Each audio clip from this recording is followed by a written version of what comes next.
Om Shanti. Good morning आप सभी बाबा के रूहानी फरिश्तों को।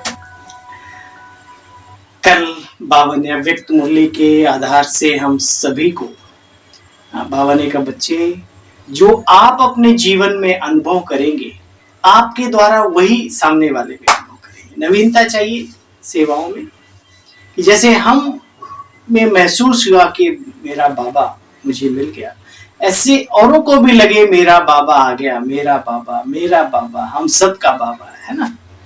और बाबा ने कहा, बाप की दिल पसंद स्थिति क्या है? संपूर्ण पवित्रता। व्यर्थ नेगेटिव तो छोड़ो, मतलब ना पॉजिटिव ना नेगेटिव, बीच के जो व्यर्थ जिनका कोई सर पैर नहीं, ऐसे भी संकल्पों से बचो।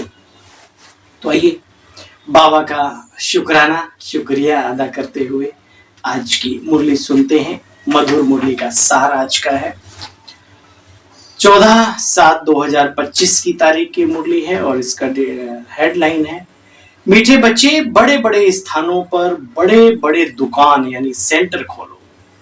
भाई बड़े स्थानों पे बड़ा ही कार्य अच्छा लगता है। बड़े बड़े मीठे बच्चे बड़े बड़े स्थानों पर बड़े बड़े दुकान यानी सेंटर खोलो। सर्विस को बढ़ाने के लिए प्लान बनाओ, मीटिंग करो, विचार चलाओ। आप समर्थ हैं तो इस समर्थता को ईश्वरीय कार्य में सफल करो, फिर देखो जीवन का मजा। प्रश्न, स्थूल वंडर्स तो सब जानते हैं, लेकिन सबसे बड़ा वंडर कौन सा है जिसे तुम बच्चे ही जानते हो? सुनो, सबसे बड़ा वंडर तो यह है कि सर्व का सदगति दाता बाप स्वयं आकर के तुम बच्चों को पढ़ाते हैं। तुम शब्द माना व्यक्तिगत, बाबा हमें बता रहा है कि हमें फील होना चाहिए कि तुम बच्चों को यानी मुझे पढ़ाते हैं। ये सबसे बड़ा वंडर है ना। ये वंडरफुल बात बताने के लिए तुम्हें अपने अपने दुकानों का भवका करना पड़ता। मनुष्य भवका देखकर ही आते हैं। तो सबसे अच्छा और बड़ा दुकान कैपिटल में होना चाहिए ताकि आकर के सब समझें। बहुत सारे सेंटर्स की याद आई, लेकिन विशेषकर मायापुरी चौक पर जो अपना बाबा का घर बना, विदेशियों ने आकर के वहां पे बहुत ही सुंदर कुछ चीजें बनाई, जिससे फिर और बाहर बोर्ड लगा हुआ बढ़िया सा। वैसे छोटा भी सेंटर हो, वहां स्वच्छता हो, सभ्यता हो व्यक्तियों में, और साथ साथ एक भव्यता भी हो। यथासंभव जितनी ताकत है उतनी जरूर लगाओ, ताकि ये चीजें भी अच्छाई की ओर खींचती और फिर वो बाबा की तरफ ले जाती। मरना तेरी गली में, जीना तेरी गली में, जिंदगी की जो भी हसरतें हैं सब कुछ तेरी गली में लुटाना है प्रभु। ओम शांति। शिव भगवान वाच, रुद्र भगवान वाच भी कहा जा सकता है, क्योंकि रुद्र शिव को कहते हैं। देखो बच्चे, शिव की माला नहीं गाई जाती, रुद्र माला गाई जाती है। जो मनुष्य भक्ति मार्ग में बहुत माला फेरते हैं उसका भी नाम रखा हुआ है। बात एक ही है, रुद्र या शिव एक ही बात है बच्चे, नाम तो होना चाहिए माला का। जैसे बच्चे दौड़ी लगाकर आते हैं, निशान तक जाए फिर लौट आते हैं, टीचर पास खड़े रहते हैं, तो बच्चे भी जानते हो हमने 84 जन्मों का चक्र लगाया है, अभी फिर माला में जाकर पिरोएंगे। देखो बच्चे, मुख्य बात है अपने को आत्मा समझना। सभी आत्माएं भाई भाई हैं, इसमें कोई तकलीफ की बात नहीं। आत्मा तो बूढ़ी जवान व छोटी बड़ी नहीं होती, आत्मा तो आत्मा है बच्चे। साइज भी छोटा बड़ा नहीं, वेट और कम ज्यादा नहीं। तुम इन बातों को बहुत अच्छी तरीके से जानते हो। तुमको ये सब पॉइंट्स भी धारण करनी चाहिए, बुद्धि में बिठानी चाहिए, जो बाबा से हम सुनते हैं। मूल बात है ही गीता के भगवान की। आज पुनः बाबा को परसों भी याद आया था, आज फिर आया। एक दिन बाबा ने कहा, बच्चे तुम्हारी जीत इसी में है, सिद्ध करके बताओ गीता का भगवान कौन। देखो बच्चे, मूल बात है ही गीता के भगवान की, इस पर जीत पाई तो बस कोशिश करनी चाहिए बच्चे। आजकल तो बड़ा भौका है, जिस दुकान में बहुत शो होता है वहां बहुत घुसते हैं, समझेंगे यहाँ माल अच्छा मिलता है, बच्चे डरते हैं, इतने बड़े बड़े सेंटर खोलें तो 1 लाख 2 लाख सलामी देवे तब दिल पसंद मकान मिले। आजकल तो बड़े बड़े रिट्रीट सेंटर बाबा के रत्नों ने खोले हुए, जैसी जिसका गुड़ वैसा उसका मिठास। तो यथासंभव तथा शक्ति शुरू से सेवा करता है, अभी भी जिनके पास है वो करते हैं, और बाबा की मुरली उन्हें प्रेरणा देती है। बाबा कहते बच्चे देखो, बड़ा दुकान निकालेंगे तो बड़े बड़े आदमी आएंगे, नेचुरली है। छोटी जगह बड़े लोग आना पसंद नहीं करते। हमें तो बाबा ने बहुत छोटी सी सेवा दी हुई है, सिंपल, मिडिल भी नहीं कहेंगे, आत्माओं की दुआएं लेने का कार्य, दौलत की दुनिया से दूर रखकर दुआएं लेने का कार्य दिया है। सिंपल सी खोड़ी कच्ची कॉलोनी, अब तो खैर पक्की होगी, लेकिन व्यक्ति तो वही है, 10,000 12,000 कमा करके अपने जीवन को आगे बढ़ाने वाले। लेकिन उनके मुखड़े जब देखते हैं, अंदर में भीतर में तसल्ली होती है। लेकिन हाँ, पैसे की भी अपनी अहमियत है। जब कोई बड़ा यहाँ पर आता है तो बड़े कार्य के निमित्त बनता है, इसलिए नफरत तो किसी से नहीं है ना, सबसे प्यार। अपने को सौभाग्यशाली समझो जहां पर भी आपको बाबा ने बिठाया यथा योग्य स्थान पर। तो बाबा कहते बच्चे, बड़ा दुकान खोले तो बड़े आदमी आवेंगे। बड़े आदमी का आवाज बच्चे झट फैलता है। अब समझ में आया बाबा क्यों कह रहा है कि कोई बड़ा व्यक्ति बोले तो सब सुनते हैं, सिंपल आदमी बोले तो कहेंगे पता नहीं कौन है। देखो बच्चे, हमको तो अपनी अविनाशी कमाई जमा करनी है, इसमें बहुतों का कल्याण होगा। इस ब्रह्मा ने भी किया सब कुछ समर्पण, भूख थोड़ी मरते चिंता नहीं करो। जो ईश्वर के ऊपर कुर्बान होते हैं उन्हें कोई दिक्कत नहीं आती जीवन में। हाँ, पेपर जरूर आते हैं, वो किसी भी रूप में हो सकते हैं। तुम बच्चे खाते भी हो तो यह भी खाता है। यहाँ जो खान पान मिलता है वो और कहीं भी नहीं, शुद्ध सात्विक ईश्वर की याद का बना हुआ, और उसी की याद में भोजन करना, ऐसा कहा है। देखो बच्चे, बच्चों को अपनी राजाई स्थापन करनी, इसमें बड़ी विशाल बुद्धि चाहिए। अपना कार्य, बड़ा संगठन तैयार करना है, ये तो बाबा ने कहा। और भविष्य के लिए भी अपनी राजाई स्थापन करनी, तो इसमें बड़ी विशाल बुद्धि चाहिए, समझा। बाबा सर्विस की वृद्धि के लिए रोज बच्चों को राय देते रहते हैं, राय। तो बच्चों को सर्विस का प्लान बनाना है। भल गावड़ो आदमी भी सर्विस करो। तुमको बहुत कहते हैं गरीबों को ये नॉलेज देनी चाहिए, राय देते परंतु खुद कुछ नहीं करते। कहते तो हैं ये हो वो हो, लेकिन कोई एक दो जिम्मेवारियां भी समय पर अपनी पूरी करें, उसके लिए फिर ध्यान नहीं देते। अब बाबा तो कहते हैं, इसलिए जो है जिम्मेवारी, जिनके कंधे मजबूत हैं, तो बाबा कहते हैं गांव में भी लोग तो कहते हैं भाई वहां सेवा करो गरीबों की, लेकिन भाई सेवा करने के लिए धन भी चाहिए, मकान भी चाहिए। जो वहां सेवा साथी रहते हैं उनकी हारी बीमारी, आना जाना, रहना, खाना पीना, सब की व्यवस्था। अगर किराए का मकान है तो किराया भी, जैसे पूरा गृहस्थ चलता है ऐसे यहाँ भी है ना, बल्कि यहाँ ज्यादा चाहिए, क्योंकि यहाँ ज्यादा भागदौड़ होती है सेवाओं के क्षेत्र में। तो बाबा कहते बच्चे, परंतु खुद कुछ काम नहीं करते, सर्विस नहीं करते, सिर्फ राय देते हैं, ऐसा करो बहुत अच्छा है, परंतु कहते हैं हमको फुर्सत नहीं, तो चलो धन दौलत से ही फिर भरपूर करो, उसमें खुले दिल से फिर भी ज्यादा सोचो नहीं कि कहीं हमारा पैसा।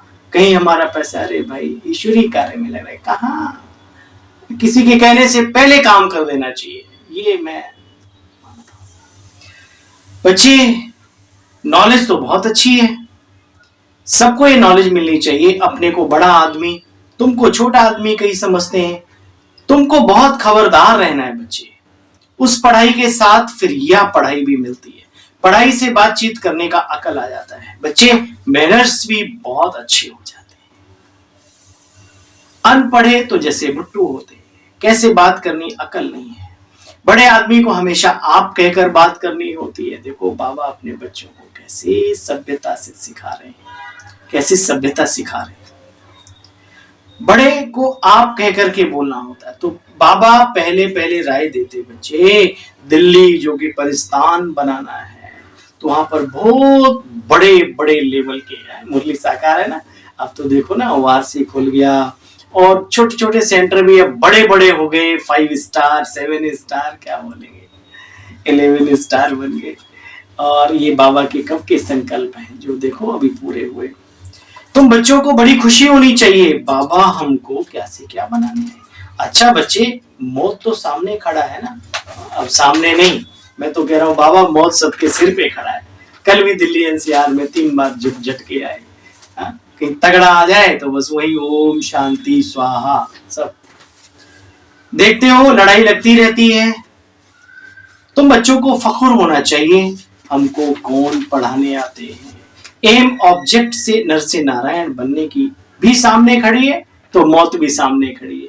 एक तरफ मौत, एक तरफ जीवन, जीने की कला, एम ऑब्जेक्ट। पहले पहले जिन्होंने अव्यभिचारी भक्ति शुरू की वही आकर के फिर बच्चे ऊंचा पुरुषार्थ भी करेंगे। बाबा कितनी अच्छी रीति पॉइंट्स पर समझाते, परंतु बच्चे भूल जाते। तब बाबा कहते बच्चे पॉइंट्स लिखो, टॉपिक्स लिखते रहो। डॉक्टर लोग भी कहते हैं किताब पढ़ते रहते ना निरंतर, उसमें इन्वेंशन होती रहती है, कुछ नई नई चीजें निकलती, तो उन्हें पढ़ना पड़ता है। ऐसा नहीं पूरा एक बार पढ़ लिया तो फ्री हुए, नहीं, प्रैक्टिस करनी है लाइफ टाइम। देखो बच्चे, तुम रूहानी सर्जन बनते हो। बाबा आकर के आत्माओं को पढ़ाते हैं, आत्मा अपवित्र बनी उसको पवित्र बनाते हैं। बाबा कहते हैं बच्चे चार्ट रखो, तो सर्विस का ख्याल भी करो तो बहुत खुशी होगी। अच्छा, कितनी भी अच्छी मुरली चलाते अगर योग नहीं, तो बाबा कहते बच्चे बाप से सच्चा बनना भी मुश्किल है।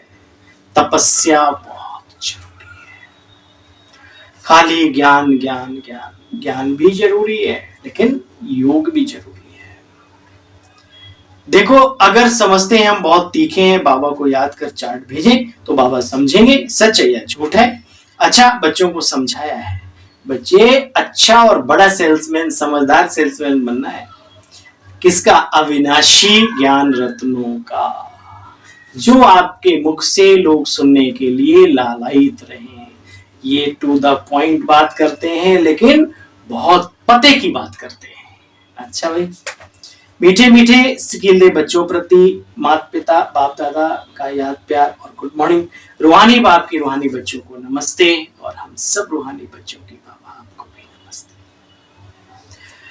सार का भी सार सुनेंगे। एम ऑब्जेक्ट को सामने रख, फखुर यानी रूहानी नशे में रहना है। मास्टर रूहानी सर्जन बन, सबको ज्ञान का इंजेक्शन लगाना। बातचीत करने के बच्चे मैनर्स बहुत अच्छे चाहिए, शब्दावली है। हमारे लौकिक फादर कहते हैं, मुझे बचपन की उनकी बहुत सुंदर बात याद है कि वशीकरण वह मंत्र है जो तज दे वचन कठोर। वो सम्मोहन क्रियाएं और वो सब फेल हैं जिसने यहाँ की कठोरता को त्याग दिया है। मीठी वाली बोलिए, ऐसी वाणी बोलिए जो मन का आपा खोए, और उनको शीतल करे आपो शीतल हो। देखो कितनी अच्छी बात है। बाबा भी वही कहते, कम बोलो, मीठा बोलो, धीरे बोलो, लेकिन बढ़िया बोलो, अच्छा बोलो, संदेश ज्ञान रतन निकालो यहाँ से।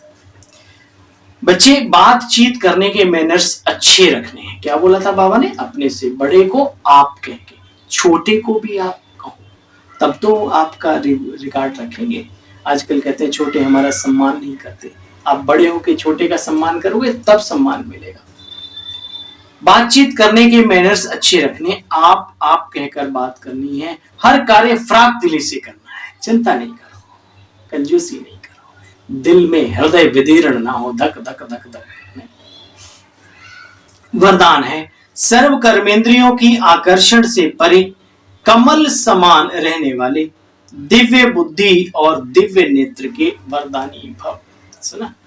सर्व कर्मेंद्रियों की आकर्षण से परे कमल समान रहने वाले, दिव्य बुद्धि और दिव्य नेत्र के वरदानी भव। बाप दादा कहते हैं, बाप दादा द्वारा हर ब्राह्मण बच्चे को जन्म होते ही दिव्य समर्थ बुद्धि, दिव्य नेत्र और वरदान मिला।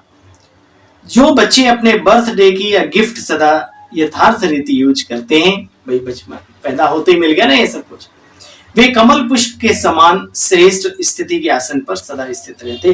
किसी भी प्रकार की आकर्षण, देह के संबंध, पदार्थ, कर्मेंद्रियां उन्हें कभी आकर्षित नहीं कर सकती अपनी तरफ। वे सर्व आकर्षणों से परे सदा हर्षित रहते हैं। वे स्वयं को कलयुगी पतित विकारी आकर्षण से न्यारा किया हुआ महसूस करते हैं। पतित विकारी दुनिया की और इन आकर्षणों से भी वो अपने आप को दूर में अनुभव करते हैं। स्लोगन है, जब कहां भी आसक्ति ना हो तब शक्ति स्वरूप प्रत्यक्ष हो। कल बाबा ने कहा बाप पर कुर्बान होने वाले बनो। आज बाबा कह रहे जब कहां भी आसक्ति ना हो तब शक्ति स्वरूप प्रत्यक्ष हो। आज का इशारा है, संकल्पों की शक्ति जमा कर श्रेष्ठ सेवा के निमित्त बनो। बनना है ना। अपने श्रेष्ठ संकल्पों द्वारा अन्य आत्माओं के व्यर्थ संकल्पों और विकल्पों की बहती हुई बाढ़ से अपनी शक्ति से अल्प समय में किनारा करके दिखाओ बच्चे। व्यर्थ संकल्प शुद्ध संकल्पों में परिवर्तन कर दो। एक स्थान पर होते हुए भी अनेक आत्माओं पर आपके श्रेष्ठ संकल्प और दिव्य नजर का प्रभाव पड़े। जी बाबा, चलो उसके लिए अपने संकल्पों की शक्ति को व्यर्थ जाने से रोकना होगा और अच्छी सेवा के निमित्त बनना होगा। कल फिर मिलते हैं, तब तक के लिए आज्ञा दीजिए। ओम शांति, नमस्ते, नमस्कार।